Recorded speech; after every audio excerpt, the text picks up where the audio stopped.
talk a little politics. We bring a Democrat and a Republican in the studio with us. Sam and Craig are here to find out what in the world's going on. Things have calmed down a little around here after all the chaos a week and a half ago or so. I know, but there's a million things I feel like we could talk about. So if you guys can lead us in a direction, like, are we talking Supreme Court judges? Are we talking presidential candidates? I think the Supreme Court thing's probably the most important thing to talk about. Okay, so why are your people so upset? Why are my people? Yes. They're my people. I want to know why. That gives me a lot of power. But I want to know why they're so. I get why they want the next president, whoever that might be, to have a say in this. But what if President Barack Obama nominates someone that's incredible, and already they're like, I do think that they might have been a little bit they put the cart a little bit ahead of the horse, where I think that they should have, let the process run out a little bit.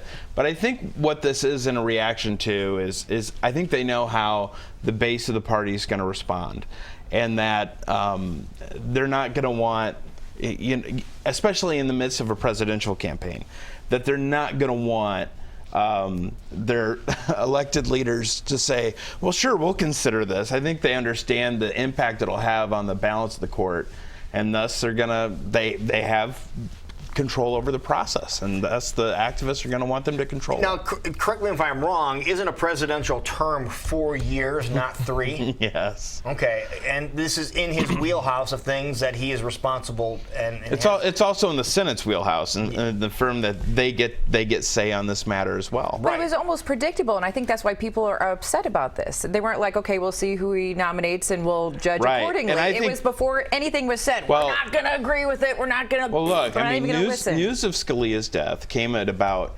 4 o'clock. I know I was in the car, alerted by a Ted Cruz email, not any other news organization reporting. Really? Well, I didn't, so I'm like, he said something like that. Another guy was dropping out of the race. Yeah. So anyway, that's funny. Was it in Spanish? No, it wasn't. But then, just hours later, we're debating, and everyone was already saying what they're saying, and I think that.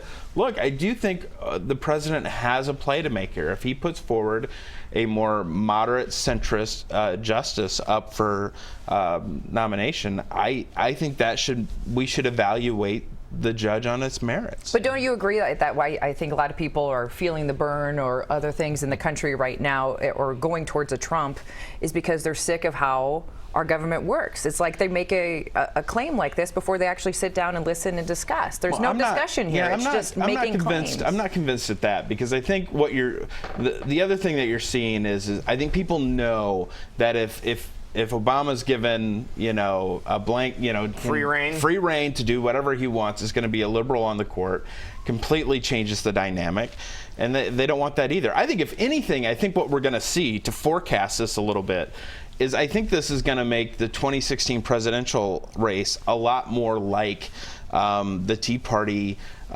campaigns of 2010, where there's something on the line. They wanted to repeal Obamacare and roll back Obama's agenda in 2010. I think that's all of a sudden what 2016 is going to feel like with this Supreme Court vacancy. Court. Okay, what do you think? Matter of fact, we'll just ask Sam. You guys covered Sam, you're on the Democratic side. Who's he going to pick? I have no idea. I mean, we're going to pick George Soros. That was the plan all along. Okay. All right, there he controls everything else anyway. Now we have our answer. I think it's ridiculous. But that what was the response of the Democratic Party from the instantaneous attacks? I think it was surprising. I think, Chuck Grassley's initial statement that he gave to the Register saying, there are a lot of balls up in the air. We have to kind of see how this plays out. I think that was where most Democrats went to right away. They didn't rush to politicize it, as we saw on the Republican side. We didn't have a debate coming up, so we had time to kind of form an opinion about it. But the fact that there's a year left in President Obama's term, and they're just saying off the bat, we're not even holding a hearing, we're not considering this, I think voters just are going to see through that. And then if they do nominate somebody who's sane, who's moderate, I think that puts Republicans in a tough position to go back and say, oh, no, we're going to consider this now. I think that makes them look really weak in an election year.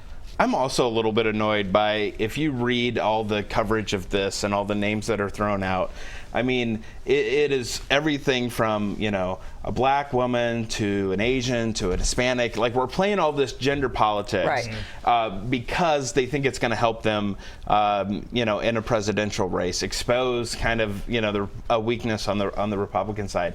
I hate that as much as I hate the instant politicization of the issue itself. Right. So I think both parties are a little bit to blame. I agree with that. On all of this. Yeah, I definitely agree with that. So what are we looking forward to? I know the chaos has left Iowa, but it continues across the country. People are starting to, you know, slimming out a little bit in the Republican side. What are we looking forward to? I really think that both South Carolina on Saturday for Republicans and Nevada for Democrats on Saturday are really they're gonna tell us something about these races. For the Republicans in South Carolina, you know, is it a 2-person race? Is it a 3-person race? And so we will know. I think we all know that Donald Trump is part of that conversation for Republicans. And then I don't claim to speak for Democrats. I see three too. And the question is who is it going to be? I think it's Trump, Cruz, and who else? And this is you where don't think it's Rubio? I think Rubio has to show something on Saturday. Otherwise, he's in jeopardy. Who would the third be then for you if it wasn't Rubio? If it wasn't Rubio? Yeah. You know, I'm curious. I think it's probably Bush. Oh, really? But again, it surprised me. I thought you'd say Kasich or something. Yeah, no, I think that Kasich was a very.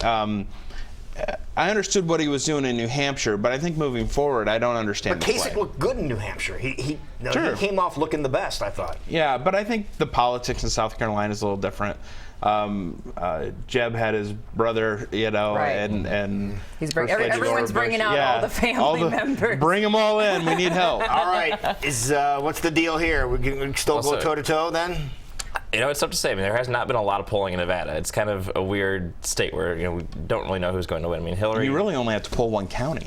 Right. I mean, all the population is very centered. There's a strong union presence in Nevada too. So I think it's tough to say who's going to win. I think Hillary needs to do well, you know, if not win. Now, for those that aren't up to speed on a strong union presence, who does that favor? Does it favor Hillary? Most unions have endorsed Hillary in the race, so I think that favors her.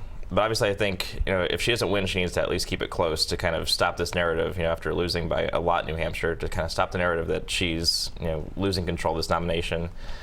She's going into a lot of strong states for a lot of southern states coming up in March that, you know, I think she'll do very well in, but she has to kind of just bridge the gap between these early couple states and knows where she'll do well. Now, if either one of these candidates possibly talked about, you know, if they get the nomination, using their opposition on their as part of their staff, is either one of them discuss that?